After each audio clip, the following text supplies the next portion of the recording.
is here at all, please say no. No? No. Okay. Well, then we'll move on to new business, item D.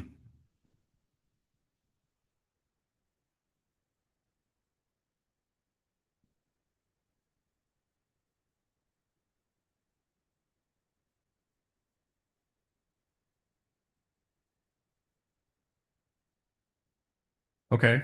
This is project number 2500500001. It's a conditional use permit request for At Your Service Garage Doors LLC to operate a high-intensity contractor's office at 615 Industrial Street.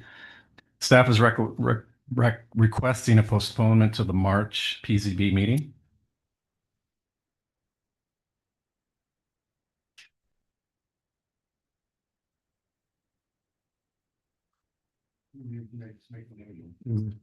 Is the applicant here? Is the applicant wanting that to be postponed as well? Is that? This is staff and applicant needing more time to address some items, so they've agreed to a postponement. We didn't have any information on that, obviously, that's why, correct? Thank you. So may I entertain a motion? Make a motion to postpone. Second. All in favor? Aye. Aye. Thank you.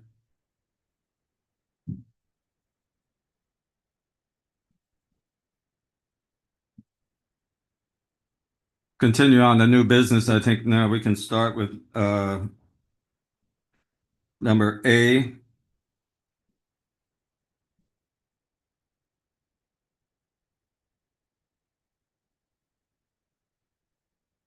Mr. Chair, when you call each item, if you'll. I will. The caption thing. Okay, just grabbing it up here, yes. Item A is on the PZB project number 2500500013, a conditional use permit request for Precious Metals Reclaiming Services South Incorporated to operate a medium intensity single destination commercial use at 23 South H Street. The property is zoned transit-oriented development east TOD-E and has a transit-oriented development TOD future land use FLU destination. Staff? Hello, my name is Karina Maldonado. I'm the Senior Community Planner for the Department of Community Sustainability. I will be presenting this project. The applicant is Jake Nyborn. He's from Precious Metals Reclaiming Service South. The company is also known as PMRS. The subject site is located south of Lake Avenue between Southeast Coast Street and South H Street.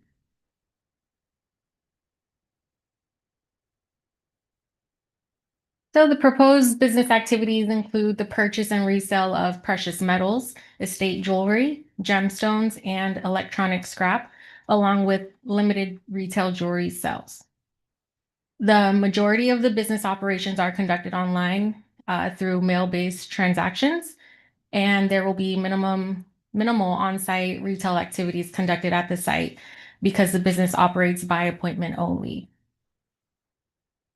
The proposed hours of operation are Monday through Friday from 9 a.m. to 4 p.m.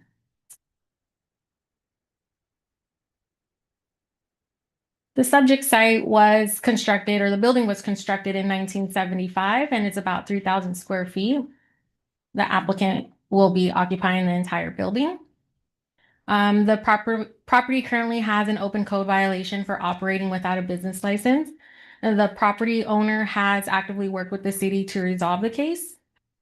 I want to mention that there are supplemental standards for single destination commercial uses, which require a minimum lot size of 10,000 square feet, where the site is only 6,750 square feet. The applicant was advised of this, and they were advised to apply for privately initiated land development regulation amendment because the variance wouldn't be permitted for the lot size.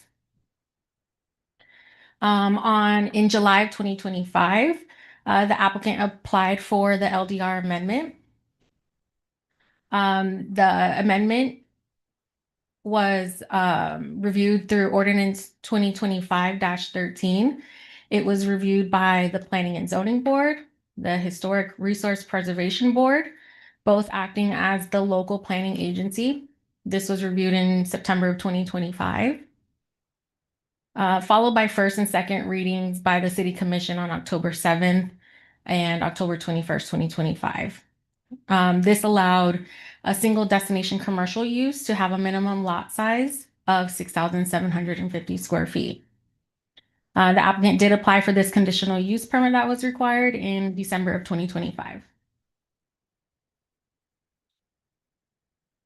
This is the existing conditions of the site. You can see the buildings in the middle and parking on both sides, the front and the rear. This is a survey of the property. I know it's kind of hard to see, but you can see the parking on the east and the west side, and that the site has a double frontage of Southeast Coast Street and South H Street.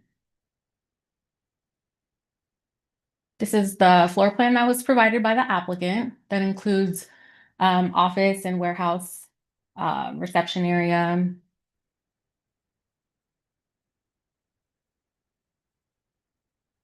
Staff finds that the request is consistent as conditioned with the comprehensive plan, the strategic plan, the LDRs, and specific findings for conditional uses. Staff does recommend approving the application. We do have a list of conditions that include the updated supplemental standards for single destination retail uses. Part of that requires that 25% of the facade has glazing or glass. So we did add a condition of approval to apply for a site plan modification and a building permit to review this within 6 months. These are the list of additional conditions of approval from planning and zoning. The building division also lists conditions of approval to address ADA and change of occupancy requirements. The electric utilities department also has conditions regarding the electric details during building permit process. And that concludes my presentation. Thank you. Will the applicant or representative please come forward and if you need to address this for the record with your name and. Certainly. Good evening. My name is R. Max Lohman. I'm from the Lohman Law Group, and I'm corporate counsel for Mr. Nyborn and JTA and PMRS. Some of you that are on the board may remember me from the planning and zoning meeting when you approved the zoning change that allowed this use to come in. We were in complete agreement with all their conditions. I spoke to staff earlier before the meeting. The only thing we were asking is that the 6-month time frame to do the windows would be extended to 9 because of the nature of this building.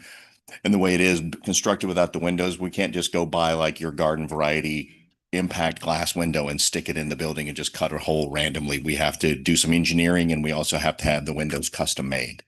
So we just wanted, instead of having to come back here and maybe ask for time, we were just asking if we could have 9 months to complete that window installation. And because I'm pretty certain that we can do that. 6 months is just run a little close because of the custom nature of the windows themselves. Other than that, we're in complete agreement. And again, we like to thank staff for their assistance in all this and through this process. Mr. Nyborn was very excited to move into Lake Worth, so excited he didn't know that he couldn't do what he was trying to do in the zoning district. And so he contacted me, and then we've been working through it. And Mr. Waters and everybody in planning and zoning in the city has been amazingly helpful, and so is Code. And we're very eager to get all these things wrapped up and operate the way we're supposed to here so we can continue to contribute to the city. Good. Thank you. Thank you, sir. Yes. Any other representatives to speak on behalf? Okay. Anybody speak in a public hearing with reference to this agenda item? If not, I will move on to our board. Do we have any information, any discussion? I have just one question for staff. When in this process do they apply for the business license to operate there? Once these conditions are met, they will notify staff. Generally, a business license application is currently like pending. So that's on hold until this process moves forward. They have all the conditions met that are time-based, then we say the zone review is complete and they can move forward with their business license. So does he have to wait until the windows are done, to get the license? Yes. No. For a business license. Before that. Just a question for the applicant, given the nature of the materials handled with specific security measures and meaning surveillance, alarms, safe storage will be implemented on site? Yes, we have a great deal of that already in place. And like I said, these aren't going to be garden variety windows. They're going to be attractive clear glass windows, but they're going to be more secure and thicker than your normal even impact glass. Okay, waiting 9 months. Sorry? You okay waiting 9 months? Oh, I don't think it's going to, I'm not waiting 9 months. We just want 9 months to make sure we can finish the windows, because from talking to staff and the conditions, we should be able to get our business license once we address make sure that we satisfy ADA compliance for entrance. And then the time frame for the window installation is as part of our conditional use approval. And we just asking that for that time, because we've got to, like I said, I've got to have some engineering done on the building to make sure that we put the windows in the right place. And if you've ever installed windows where you don't have a window or a door, you have to put a header beam up, a ledger upright so you can support it. So we have to get that done, and that takes a little bit of engineering. And but we've got that in line. And I think 6 months would have been cutting it close, but I think 9 should be fine. And I did talk with staff, and I told them if for any reason I think we're running up any kind of delays, we will be back here expeditiously to address that, to pray for more time if it's necessary. But I really don't think it will be. Just to he's correct. Karina corrected me on the timing. This won't hold up the business license of this particular condition.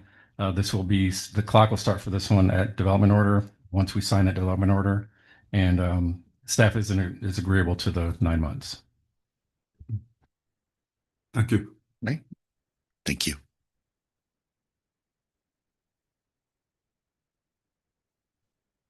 Was there any, I'm sorry, but I didn't hear you earlier. Was there any letters of agreement or disagreement on it? I didn't catch that. No, we didn't get any for this project. Okay. Are there any other board discussions on this agenda? I just have a question. Is this going to be wholesale? What's being sold here? Is this wholesale? Is this just individuals that are coming in? Some business to business, and you also have, we do take by appointment people, if there's sufficient quantities of jewelry or precious metals that they want to liquidate, then that's some of the limited retail aspect of it. It's mostly business to business. It's a lot of estate purchasing. He'll go find auctions or estate auctions with the price of precious metals now. It's a surprisingly lucrative business. And that's how it gets a lot of it. And then there is also some, believe it or not, a lot of us, I didn't realize this until I was told, there's a fair amount of precious metal in computers. And so there is some he doesn't process it there, but he'll receive shipments of computer boards, and then he sends it to his other facility to process. Is this going to change the type of vehicles that are going around that road permanently? No. After the project is complete? No, ma'am. No. And again, it's I know that the city has part of their future land use map and their zoning is for this to change for the TOD to change some, because if you go up and down 8th Street, you'll see that, especially down at the southern end, it's much more it's a car, body shop, things that seem almost a light industrial kind of a feel to it. And ours is actually used as kind of more in line with what TOD does, because it's not industrial oriented, you know. I mean, and if you look at if you saw our building when you drive by, I think it looks pretty nice. He did a great job with it, and it looks much more commercial oriented than the other buildings. It's like when you look at this building, it looks like maybe a small office building or a small jewelry store. security measures that are already being taken right now? That place is covered with cameras. You can't stand anywhere on that property without being on film, and you can't be anywhere inside the building without being on camera. And he also has an alarm system. They are electromagnetically locked doors at the front door as well as dead bolted. And then the garage door bays that are in the back that allow access to the back of the building are barred and locked as well, and they're all alarmed. Is there ever any plans on having security on site? No, ma'am. No, I've never seen any need for it. And I don't want to really disclose our security plan, how we do things, but we work very hard not to maintain large quantities of the metals and materials on site with over a 24-hour period. Typically, we try to get it in and get it out. Unless it's something like I said, like the computer boards, your average criminal can't process those. So they're not interested in taking it. They want stuff that they can take and drop off at a pawn shop or they can hawk on the street. And so the things that are more like, if it was more oriented towards coins or jewelry or bullion, we try to expedite the removal of that material and get it off the property quickly. Obviously, because holding on to it is, we don't want people to come take it. So, but we have, like I said, I don't want to get into the way we store it in the facility, but we have a very, very secure means of storing the stuff that we have. Yes, ma'am. Thank you. Well, if there's no further discussion, I'll entertain a motion. I move to approve with conditions the request for PZB project number 25-005-00013, conditional use permit for a single destination commercial use based upon competent and substantial evidence provided in the staff report and in the testimony of the public hearing. Do I have a second? Does that include the adjustment to 9 months? With the 9-month grace period. I'll second. It's second. All in favor? Oppose? Okay, thank you. Good luck. Thank you. Okay. Yes. Thank you. Okay, moving on to PZB project number 25-005-00007. A conditional use permit request to operate a medium intensity bar with or without live entertainment use and an alcohol beverage distance waiver to allow on-site consumption for the property located at 1230 North Dixie Highway. The property is zoned mixed use Dixie Highway, that's MU-DH, and has a mixed use east MU-E future land use FLU destination. Staff? Hi, my name is Karina Maldonado again, Senior Community Planner for the Department of Community Sustainability.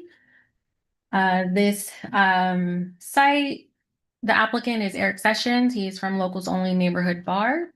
The site is located on the northeast corner of Dixie Highway and 13th Avenue North. The applicant is proposing a sports-oriented featuring TV sports programming with a full-service bar that hosts game day viewings and private watch parties. They are requesting live entertainment as well to have a DJ for entertainment purposes in connection with special events or occasions. They are also proposing accessory gaming activities such as pool tables, board games, and weekly trivia nights. Their proposed hours are Monday through Thursday from 4 p.m. to 1 a.m., Friday and Saturday from 2 p.m. to 2 a.m., and Sunday from 2 p.m. to 1 a.m.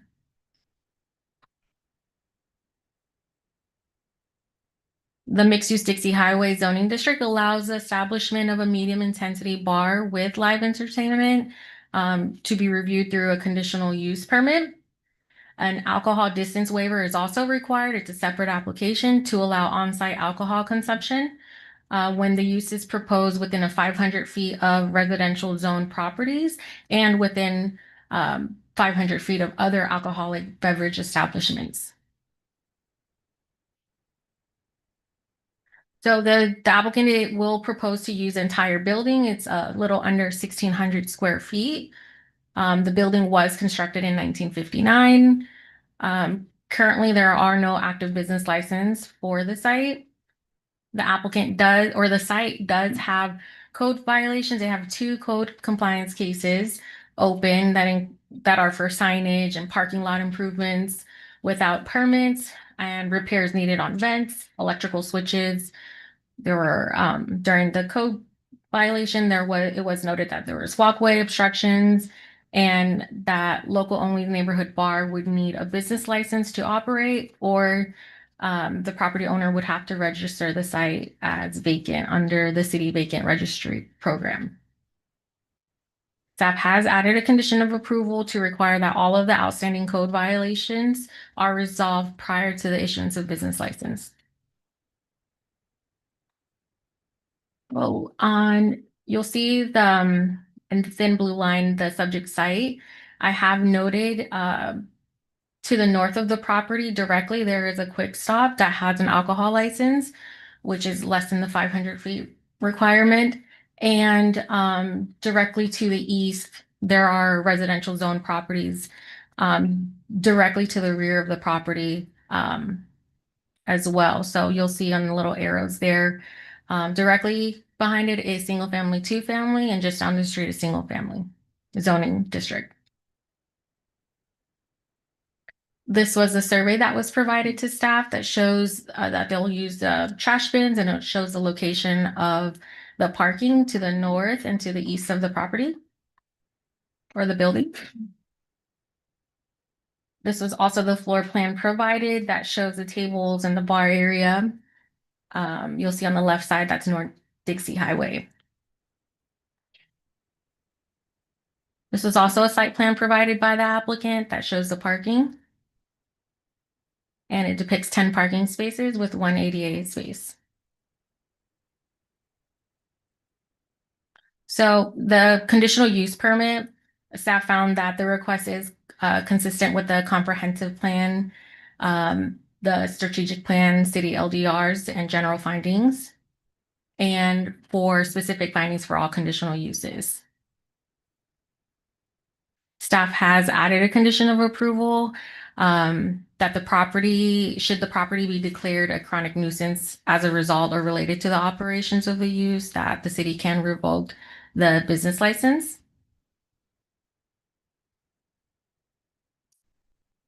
The analysis for the alcohol distance waivers, we discussed that this waiver would allow 2 or more alcohol license within the 500 foot of this business, and it is near the within 500 feet of residential zone property. So we asked the board to consider if with this information, if the waiver should be approved.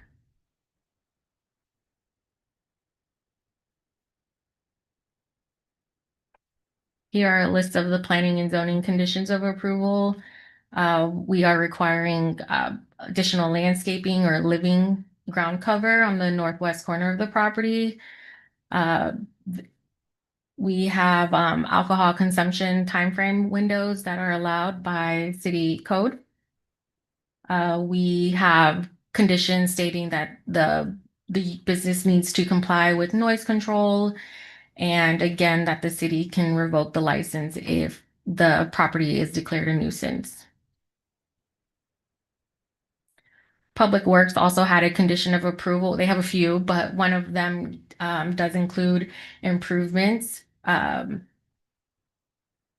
this one? Yes. Condition 4 requires improvements to the 5-foot wide sidewalk along 13th Avenue and to replace any broken sidewalk in compliance with Public Works requirements.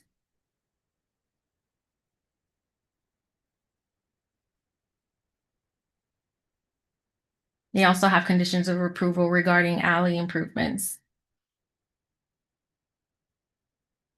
The building division has a condition of approval to address the ADA parking space, to require an accessible pathway to the entrance from that parking space.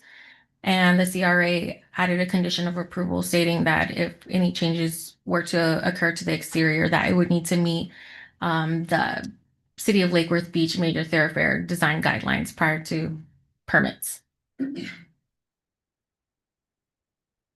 This is the site again. We did receive a public comment in opposition of this request and one comment in support of the request. The applicant is also here as well. And that concludes my presentation. Thank you. Thank you. Is the applicant representative present?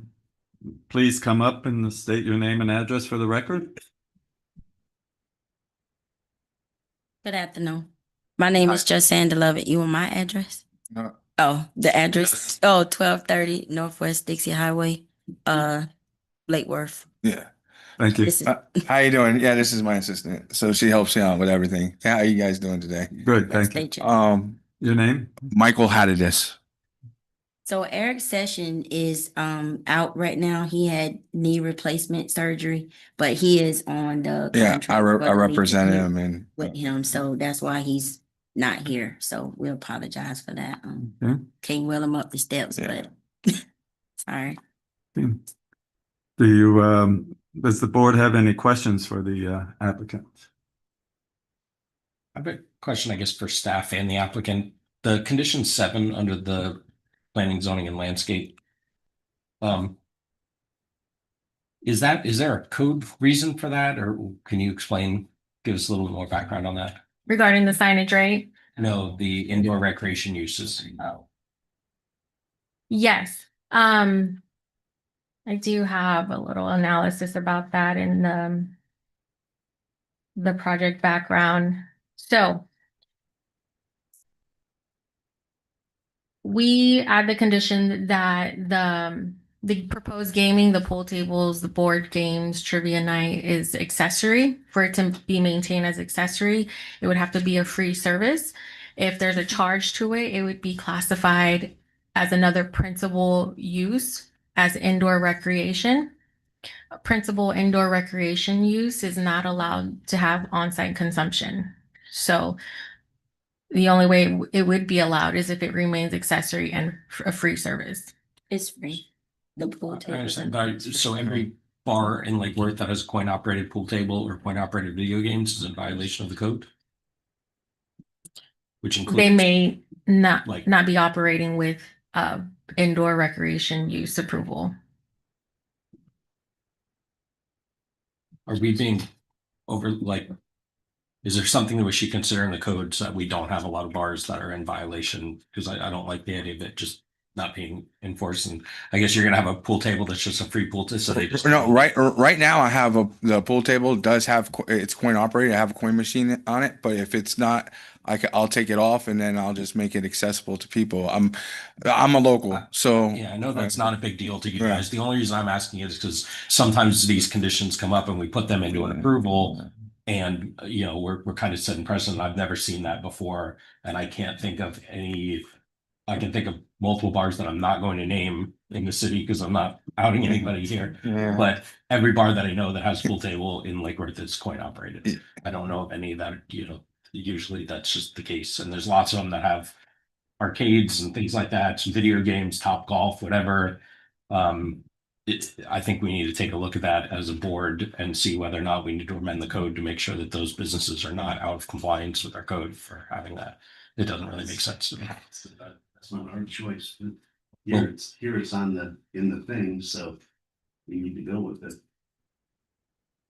Existing ones, we're not code compliance, we're not inspecting them. No, but we are the planning and zoning board, and if there's a planning and zoning issue, then we could change planning and zoning. We can make recommendations to the commission to change the code, so we don't have an issue where we're creating non-compliance throughout the city. So that's, You all are having a workshop coming up with the historic board to talk about various things that you have identified in the code that you want to discuss for changes. We can add that to the list. okay. I think that makes sense. Yeah. Question. Yeah. I have one. gonna be a sports bar and your Sunday hour don't start at 2 o'clock. Turn your mic on, please. I'm sorry. Yeah. A question I have is your sports bar and your Sunday hours, I think, are start at 2. Yeah. But all NFL most of the NFL games start at 1. And I don't think you want to miss out on that No, on a Sunday if you're going to be a sports bar. you're right. There's I saw that when I was looking at that. Like we probably open around like 12 o'clock. You know what I mean? To get to get them open or whatever. Yeah. So yeah, there's some adjustments. Like you know, as any bar or any business, we're gonna have some adjustments, but it's geared to locals. This bar is gonna be strictly for Lake Worth people. Like where we're born and raised, all of us here, anybody that's involved or general managers from around here. We believe in the city. We've always have. We all went to school here. We're just very local. So I mean, if we're gonna be, everything is gonna be top notch. We don't do anything half. I mean, we play it by the book, you know what I mean? So,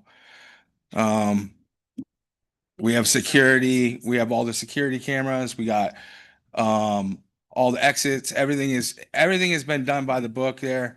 Anything the city wants, we'll do. We support all the local teams, everything. So pretty much that's,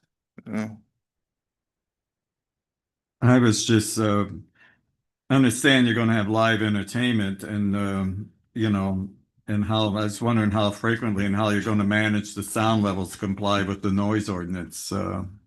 inside the building, you can turn the music up all the way. You can't hear it from outside. Okay. And it's not big enough to do huge bands or anything. Mm-hmm. We're just doing like trivia night, to interact with the locals, interaction with the locals to get them going, to come out and have some fun, participate in activities that we can keep us entertained, for all of us, something to do, okay, it's trivia night or it's a bingo night or, okay, we're having karaoke, stuff to keep us busy and keep everybody entertained and have fun and clean fun. And that's what we're about. We're not having like huge rock bands or we're not throwing no big DJs or anything like that. We're just doing average, go to the mill in-house stuff. You know what I mean? Okay. Any other questions? Anybody else on board? Looking at the conditions of approval, I don't see the new, it seems to say here that at least on the condition of approval, it's 7 a.m. to 2 a.m. for alcohol sales. I don't see anything that, because I would modify that for them just to the operating hours to go. We can add that. Actually, just talking to Karina real quick, it was overlooked. We typically do put the hours of operation in there. Staff would be supportive of that. We can add that, but we may want to make sure it's consistent with the hours of operation. We can add it as a condition if the board agrees. Adjust the schedule for the week. Yeah, to have it earlier, where you're not open. Yeah, it, it's just you can open because it we up. just needed something and, until we actually met with you all to figure out what we, like our hours and things like that. We're gonna abide by the city rules. If the city says we gotta be closed at 2, we'll be out too. You know what I mean? We follow the rules, you know what I mean? And there's, if anybody knows that Eric Sessions, he's the owner, and he runs everything by the book. We don't, we're very by the book, So we can make an adjustment. Question for the staff is on this waiver criteria where where we as a board have to review the waiver. What specific criteria should we focus on and what findings are required for approval? The findings are displayed there on page 6 of the staff report, but I also have it posted up here where the criteria is in section 5.5B, and that's the standards for review and decision. And this is also why the waiver is required. The first one is whether the waiver will result in 2 or more alcoholic beverage establishments having a license within the 500 feet. And within 500 feet of a protected land use or within 500 feet of a property zone for residential use, which it is. The second one is whether the license is being added to or is a license upgrade of an existing use or to an establishment which is relocating to the subject site, which it's not. Number 3, if the property contains a structure which is on the National Register of Historic Places or otherwise has been designated by the city, which it is not. And whether the waiver promotes the health, safety, and welfare of the neighborhood and the public. I looked at a couple of these conditions you're talking about, and I went up Dixie Highway, and there are several similar situations where you have a convenience store, you have a bar across the street, you have residential behind it. So we're not setting a precedence here, so I'm good with that. I am as well. We've had conversations before about these because they come up not just for bars, but restaurants that serve beer and wine.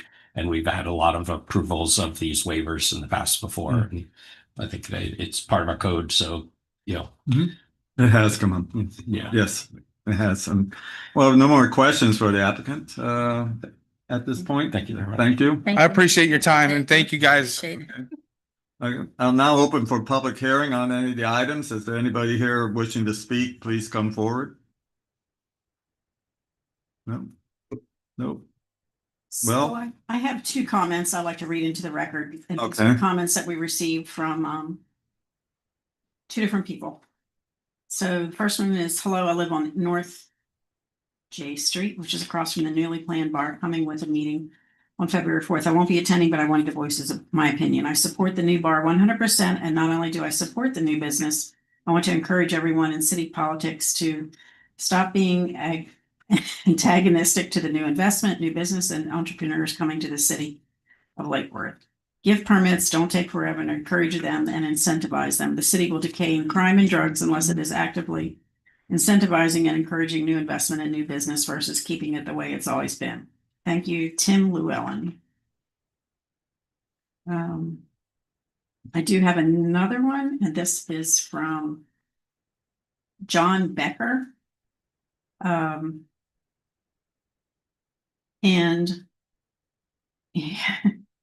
some of these are just questions, is how can you not know if it will or will not have live entertainment? I think it was in regard to the courtesy notice that he received.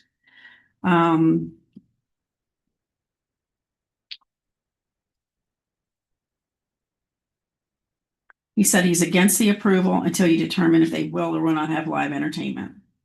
He doesn't say what that he would then be in favor. And he wanted to know why we would issue a waiver for alcohol. Rules are rules, and changing the rules damages the community.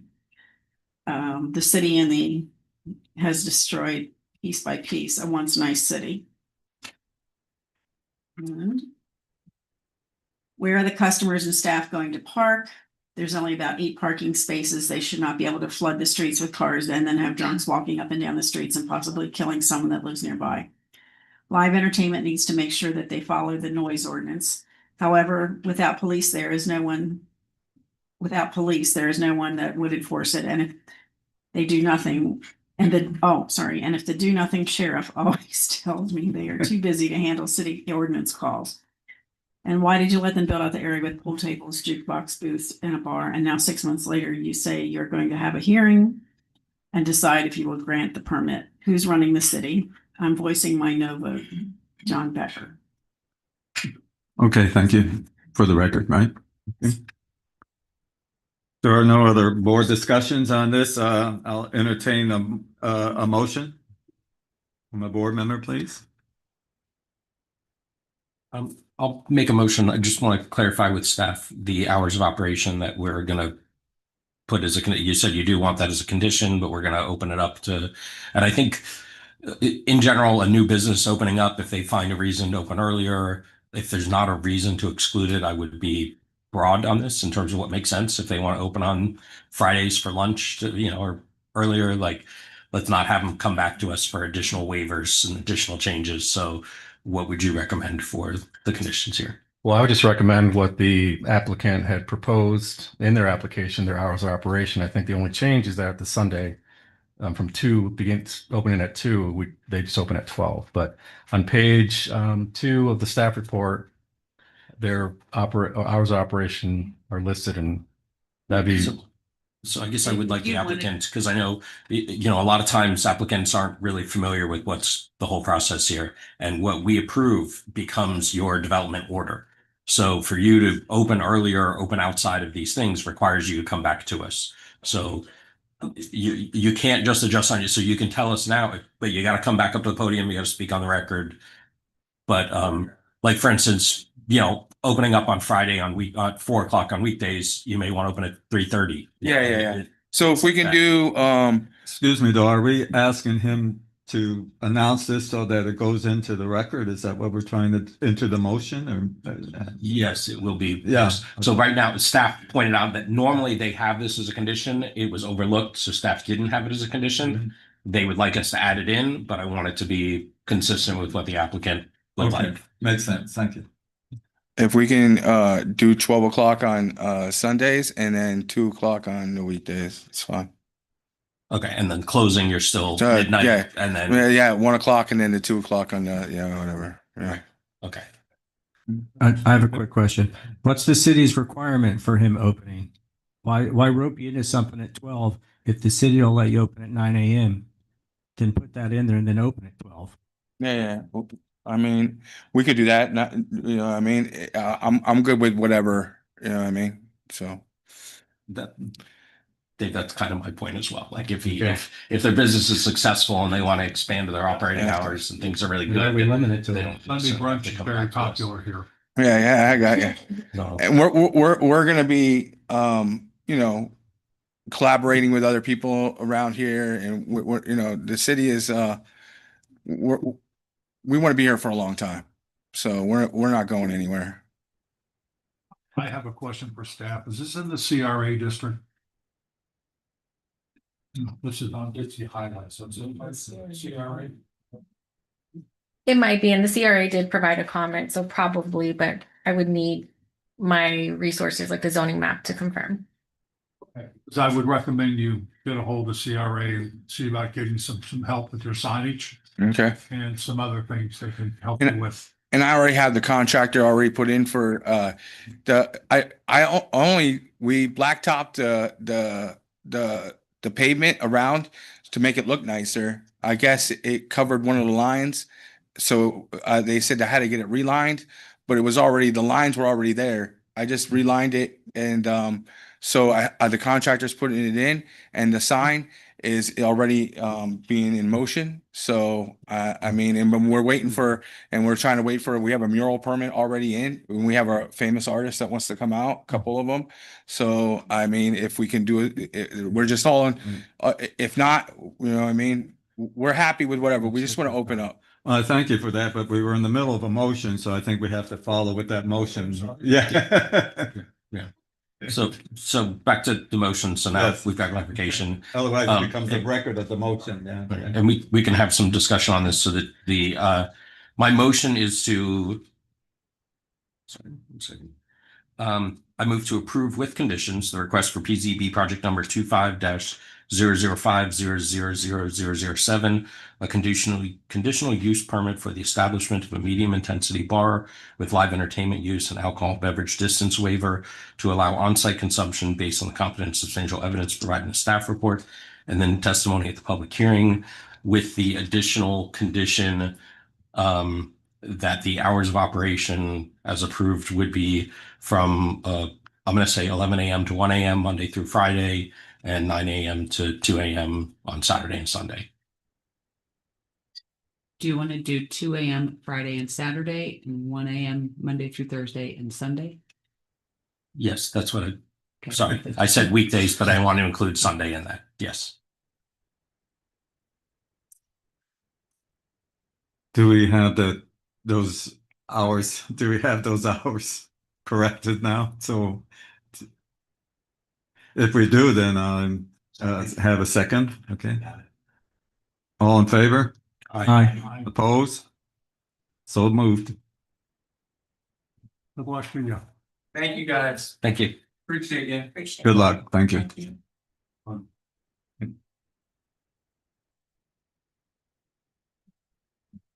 Okay, PZB project number 25-005-00008.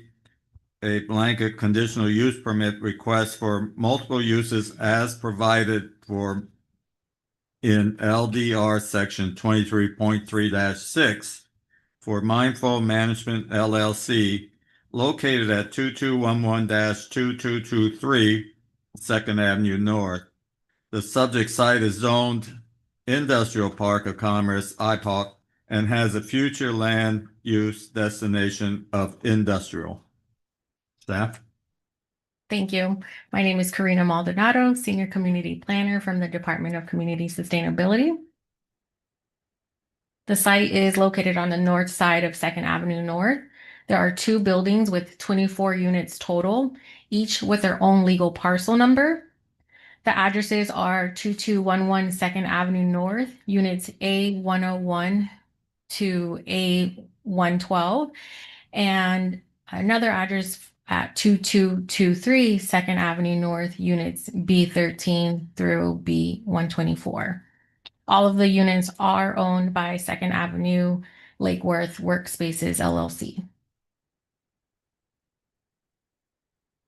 The applicant, Candida Espinal, is from Mindful Management LLC and is requesting a blanket conditional use permit to seek pre-approval for various low, medium, and high intensity uses to operate within the 2 existing structures.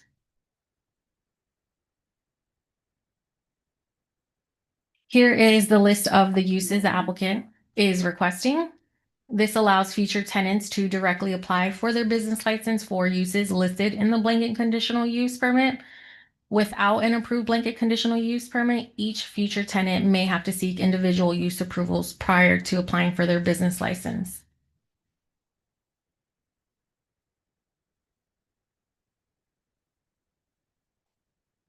Lost my spot, 1 second.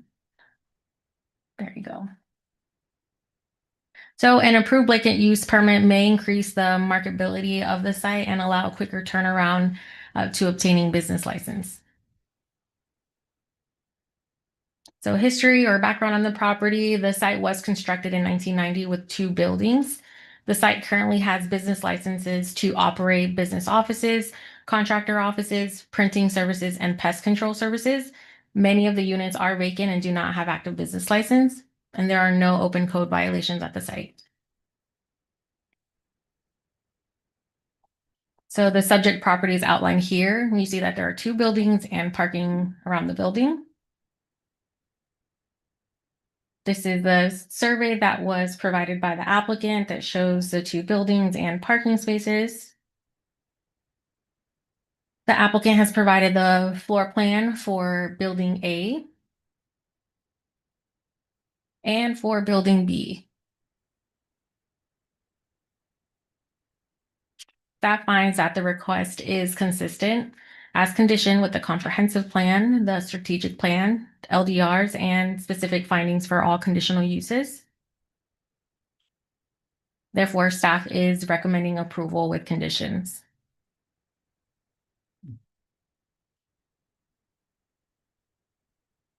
I would like to note that staff did not receive any public comment, and the applicant is here if you have questions. And that completes my presentation. Thank you again. Thank you. Would the applicant please come forward and give us your name and address for the record, please? My name's Candida Linares. Good evening. Candida evening. Linares Espinal. Sorry, just had a name change. The address is 2211-2223 Second Avenue North in Lake Worth, 33461.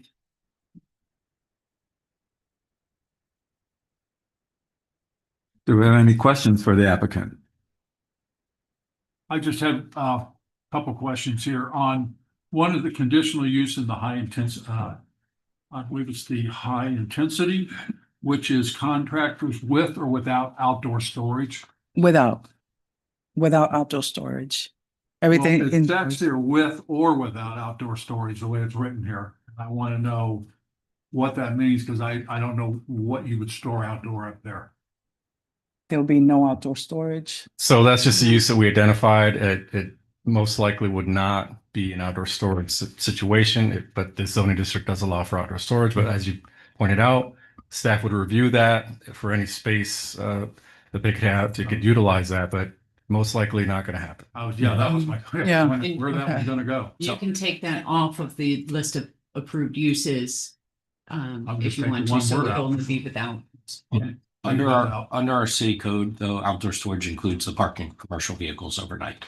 So if it's a contractor that parks a commercial vehicle there at night and their crew comes and reports to the office in the morning and then leaves from there, my understanding is parking of commercial vehicles overnight is considered outdoor storage. So a wagon and the, Yeah, so if it's like a landscaper with their truck or a roofing contractor that has the big truck that they clean up, anything like that, just having it parked in their space would be considered outdoor storage. And just to add to that, that would require a site plan amendment to show that. So we would review that at a staff level.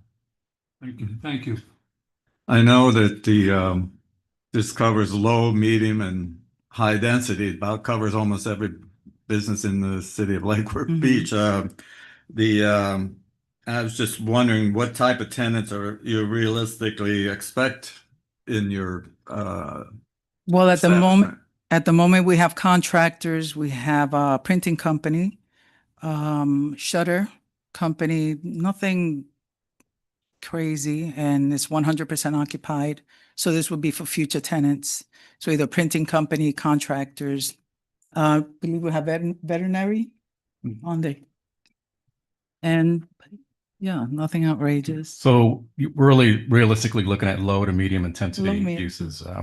The high intensities put in there where you could I'm surprised it was put in. many units together, but it's just an option that is there. So they don't have to come back for another approval, but most likely you're looking at low to medium intensity uses. Did you say you're fully occupied? Fully occupied, Right. yes. Any other questions from the board?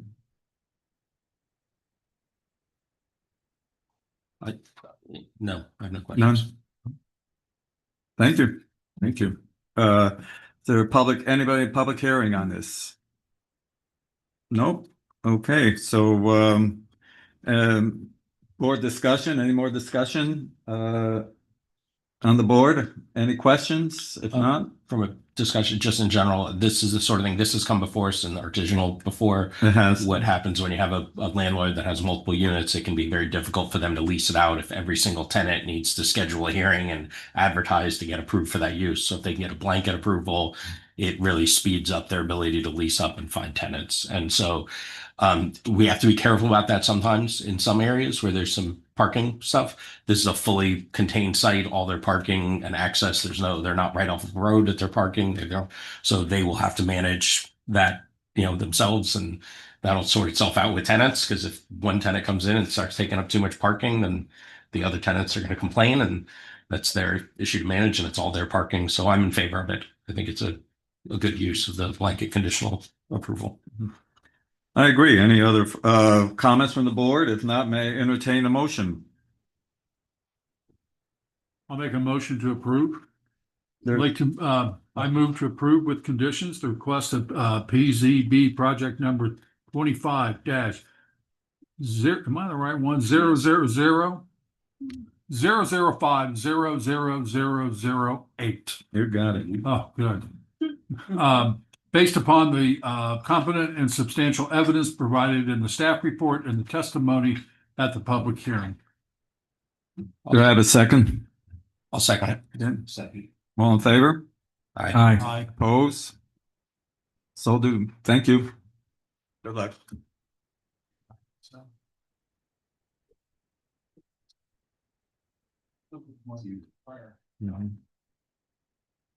Okay, moving right on to PZB project number 25-005-00012, a conditional use permit, CUP request for Gentle Pet Crossings to operate a medium intensity pet funeral home crematory at 1925 7th Court North. The property is zoned Industrial Park Commerce, IPAC, and has an industrial future land use FLU destination. Staff, please. Thank you. Again, my name is Karina Maldonado, Senior Community Planner for the Department of Community Sustainability. So this site is located on the west side of Barnett Drive between 7th Avenue North and 7th Court North, as depicted in the image. The site consists of industrial uses and is located within the Industrial Park of Commerce zoning district. So Gentle Pet Crossings LLC provides animal cremation services utilizing an aquamation process. This process is a fireless cremation method that uses liquid alkaline hydrolysis to reduce remains. Following the aquamation, the remaining bones are dried and processed into ashes. And the ashes are returned to pet owners, and clients may also purchase additional memorial items, including urns, bracelets, necklaces, or keychains that are designed to hold the ash remains.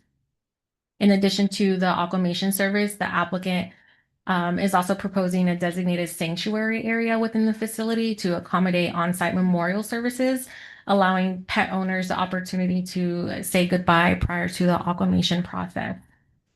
The facility would operate 7 days a week between the hours of 7 a.m. and 9 p.m., but operate by appointment only. This use is allowed in the IPOC zoning district, a medium intensity pet funeral home / crematory, but is required to be reviewed through a conditional use process. Background on the site: the subject site was constructed in 1971 with a 9,200 square foot building. Instead of unit numbers, the site has individual addresses that fall within the same parcel number. The main address is 1921 7th Court North. The applicant is proposing to operate within the 1925 7th Court North unit. Currently, a business named Three Dragons Brewing currently operates within the 1921 and 1926 7th Avenue units, and they manufacture soda drinks. And Cardona's BJJ Martial Arts operates a martial arts studio at the 1930 7th Avenue North unit. And I would like to note there are no active code cases associated with the address. So this is the aerial image of the site. Highlighted is the area of the 1925 7th Court North unit where it's located in the building. This is the survey that was provided by the applicant where they put a star within their unit. And this unit is located on the northwest corner of the building. You'll also see in front of that unit directly, they have 2 off-site parking spaces directly in front of it. This is the proposed floor plan that was provided. The interior build out of this will require building permits. It's hard to see, but they do have an area for like a walk-in cooler area and the sanctuary area, and where they actually do the aquamation process. So staff found that this request is also consistent as conditioned with the comprehensive plan, the strategic plan, LDRs, and specific findings for all conditional uses. We are recommending approval of the application with conditions of approval.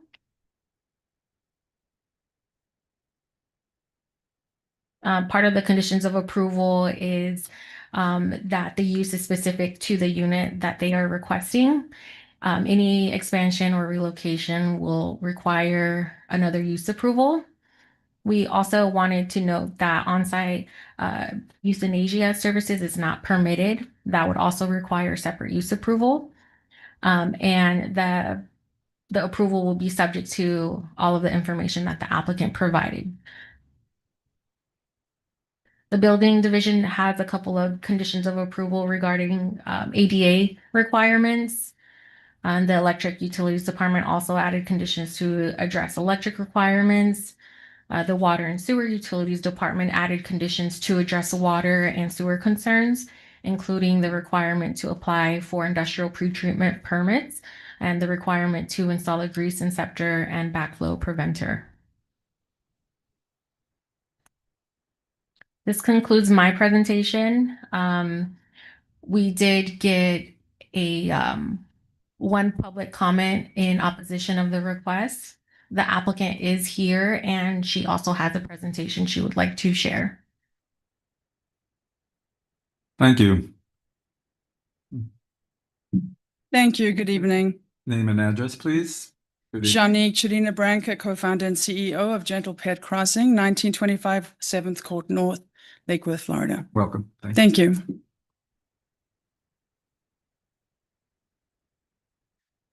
So we wanted to give an overview of what we actually do. Crematory sounds very scary and sounds like there's a lot of emissions to the environment and bothersome to neighbors.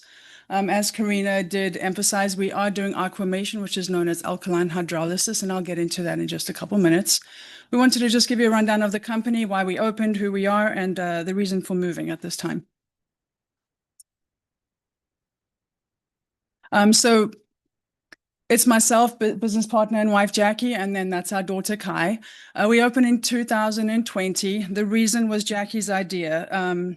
She had some horrible experiences at the veterinarian clinics when losing her cats and pets and having to walk out of the room where she just euthanized her pets that she had for 22 years and walking out into a room full of happy clients with their puppies and having to face all those faces while she's distraught and crying, walking out the door.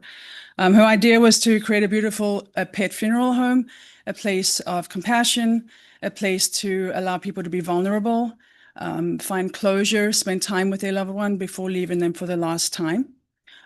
We believe we are humanizing the industry, and for the last 6 years, we have definitely done so.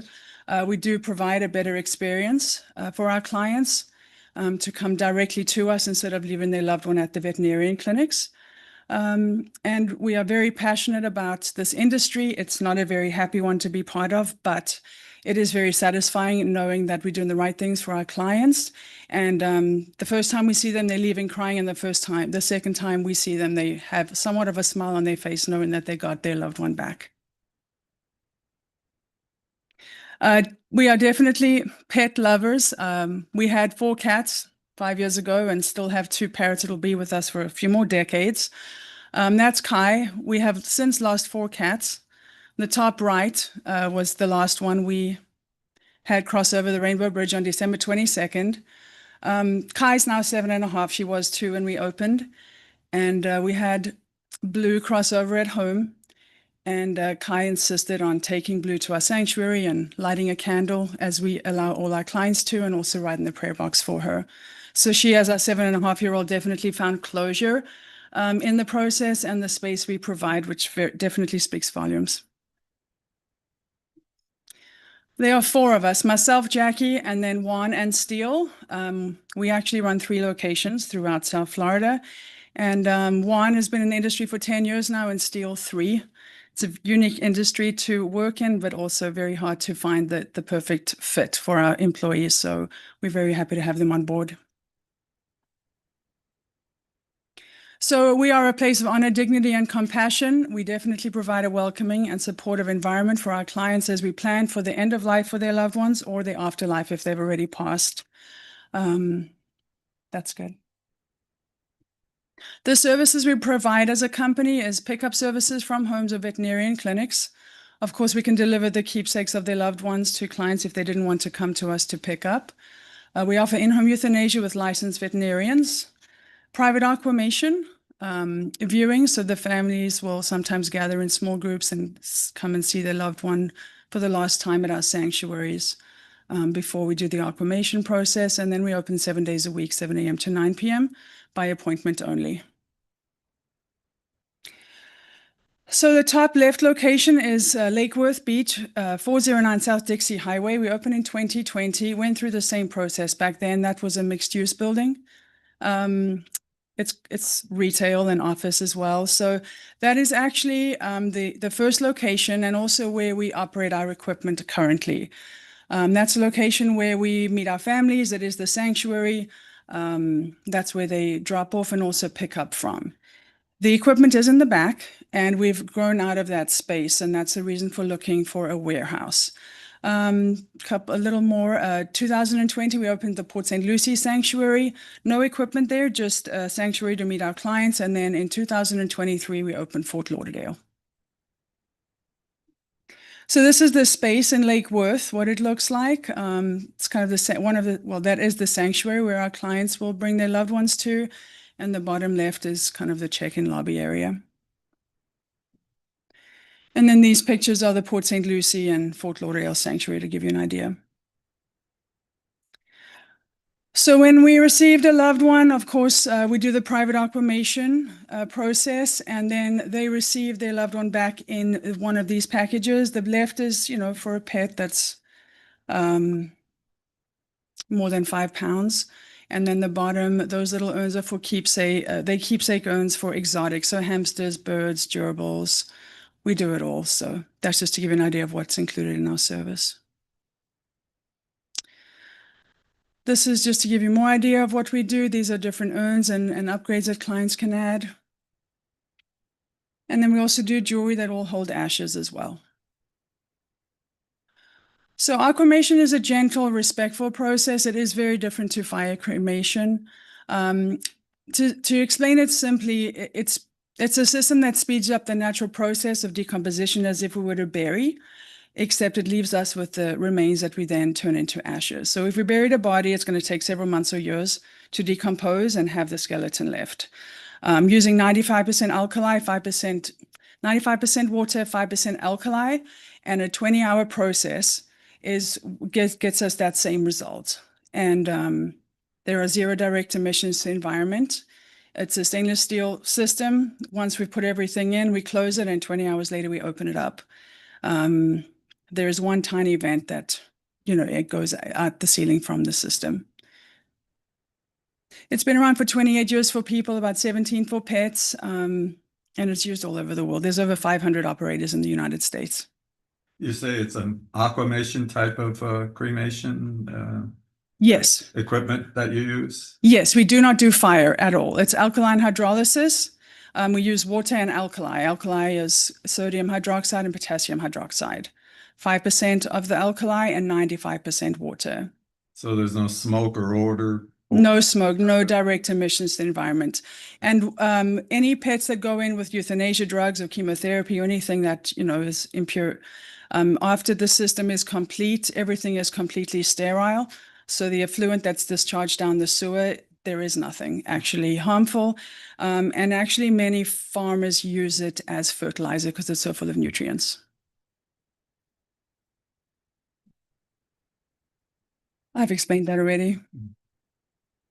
And that as well. Yep, that's it. Okay. Questions for the board? Any questions at all? Just make sure you've reviewed all the conditions of approval and you're good with it. You don't do euthanasias on site, right? You do them at home. No, we don't. And on the opening slide, Karina did say that we would use that as a sanctuary, and we will not be having any clients meet us there. This is purely for the aquamation process. So no clients will be coming to there and use it as a sanctuary. We actually plan to keep the current location just for the sanctuary and no equipment.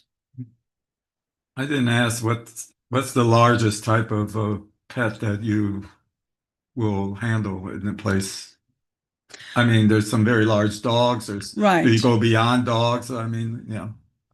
We've done a kangaroo. It's large in size, but not in weight. We've done pigs, 350 pounds. We can do goats and sheep. Mm-hmm. Okay. Doing the process, one at a time, or do you? There are separate compartments to divide them and make them private. Within, yes. Come get you when there's ashes left. Beefy's ashes are here. Correct. Puppy's ashes are here. Correct. Okay. Yes. Any other questions? Your question about the conditions, I don't know who decides this or who requires this, but on there is a grease trap or grease inceptor. I prepared this just for everyone to look at. I'm not sure who makes a decision to change this, but this is the grease inceptor that we were required to install the first time round. I'm not familiar with how they really work, or I wasn't at the time. So we installed that one, and we were told that when it's full, you call the company to vacuum all the grease out and keep it going. So we opened August 2020. In January 21, something kind of spilt over, so I called the company to come out and vacuum it out, and he opened it up and he said, I don't know why you have this. It's complete liquid in there. So he dumped a couple buckets of water and it just kind of went down the sewer. He vacuumed it out. There was no grease. There was nothing but liquid. So I'm not sure. The pictures I'm showing are with it open. I'm not sure if there is a way to get around that or what the actual reason for it is, because there is no grease to be collected. This was added by the city engineer for public and water sewer utilities, who is part of the site plan review team who reviews it. So he added the condition of approval.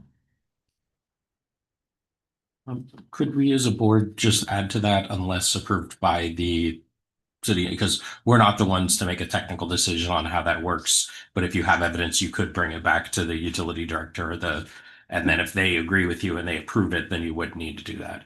But So for now, agree to these conditions with the we grease. modify the condition to say unless Okay. it's approved by is it the city utilities department, or is there? Water utility, Yeah. yes. Okay.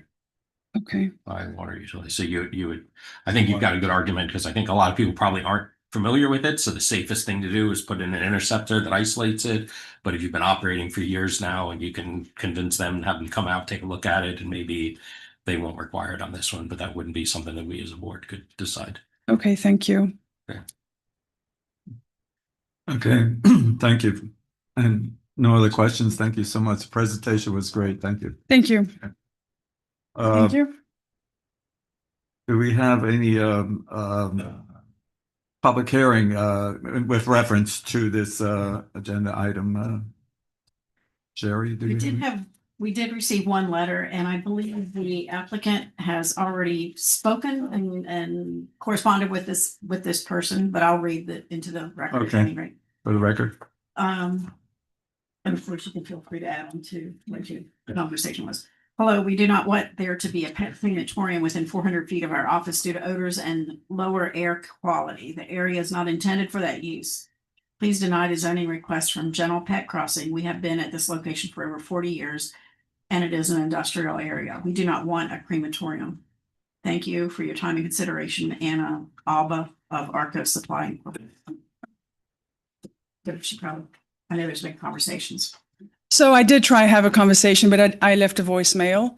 I think the word crematory immediately makes people think fire, and it's not what we do. So I just wanted to give her a call and help her understand what the process is, because I think that was the reason when she saw crematory, assuming it I was think fire. until you explained it, I did too. That's why I was asking about smoke or odor. Correct. Yeah, right. Yes. So that clarified that to my mind anyway. Thank you. Any other questions? Any other board member, any questions? No other questions, I'll entertain a motion. I'll make a motion. I'll move to approve PZB project number 25-005-00012 with staff recommended conditions for conditional use permit request to establish a pet funeral home crematory use based upon the competent substantial evidence provided in the staff report and in the testimony at the public hearing, with one modification to the water and sewer utilities condition number 2, adding language that allows the water utilities department to waive this requirement if they decide that it's technically correct to do so. Second. All in favor? Aye. Aye. Oppose? So moved.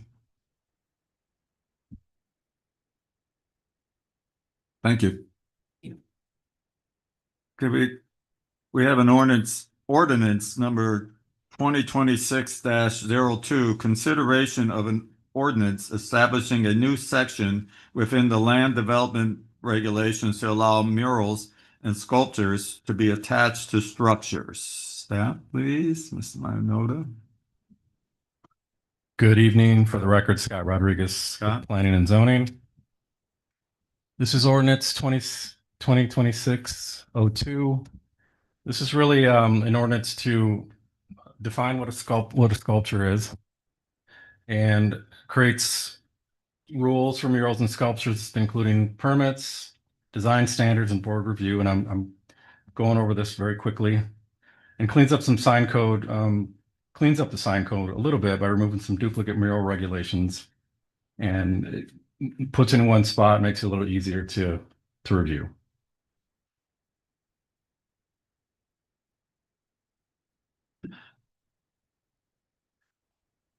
Can I, are you still on that?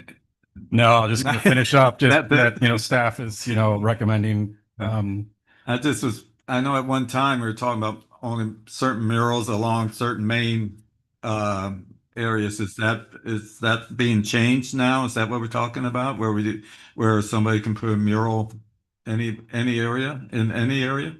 no, we're still looking at that. We're just making it a little, we're putting some items in one section basically, and we're removing some language in the sign code related to murals. Yes, it does expand where murals can be located. Okay. Would the structures, would that be the zebras and the raptors and stuff that we see on top of buildings? That could be. Skeletons?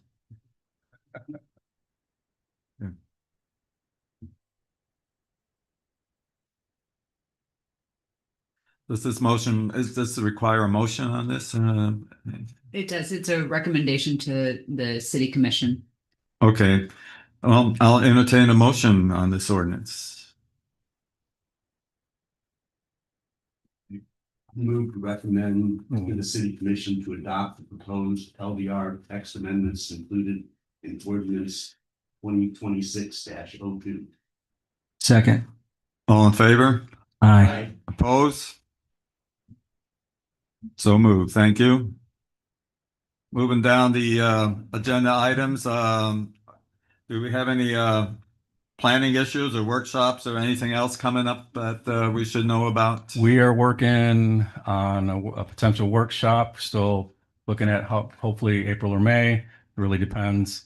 I want to inform the board that next month's agenda is going to be kind of heavy as well. So just warning you right away. I also would like to have the pleasure of introducing our new principal planner, Lauren Pruss. Welcome.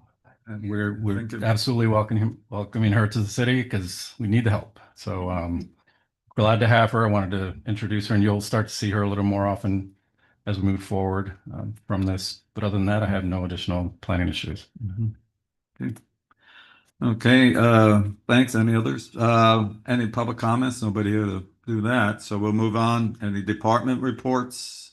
Staff, do you have any department reports at all? No, nothing. If you will, Mr. Chair. Yes. When we had our workshop, you all had asked me for some clarification on the presentation for variances, and I have not forgotten, and I will be getting that to you. Thank you. Thank you. Any board member comments before we close? I just wanted to say welcome to our new members, and glad to have a full board here. Also want to just say quickly that Mr. Matthews will be leaving us in March sometime. He said he's retiring. He says, do you spell the word retire? That's what he's saying. I want to say it's been a real pleasure having him sit next to me for a couple of years, and welcome to the future, and hope the best. Thank you. No other comments. I move for adjournment. We're all done. Thank you.